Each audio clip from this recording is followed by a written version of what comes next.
Сәлем достар, бүгін өте дәмді болып шығатын пирог дайындаймыз. Ыдысқа жұмыртқа мен шекерді қосып, миксерлеп араластырамыз.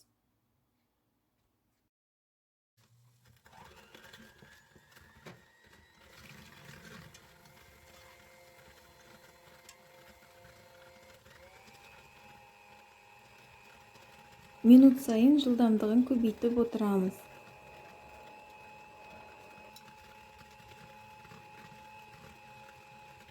Міне осындай ақ көпіршіктер пайда болуы керек.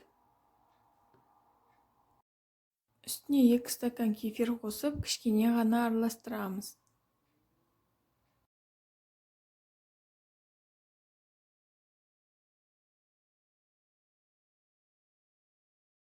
Оның ішіне разрыхитель қосып, електен өткізіп, миксерлеп араластырамыз.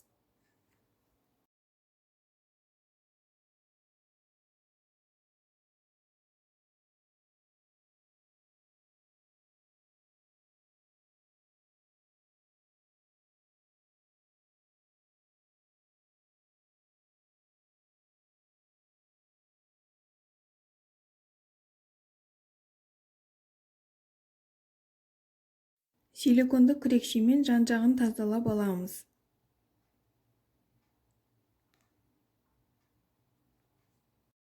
Масса дайын болды, оны формаға құямыз.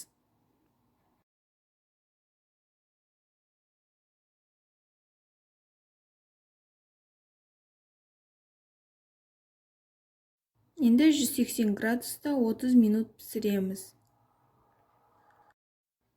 Міне дайын болды, астарыңыз дәмді болсын. Видео ұнаса лайк басып, каналыма тіркеліп кетіңіздер.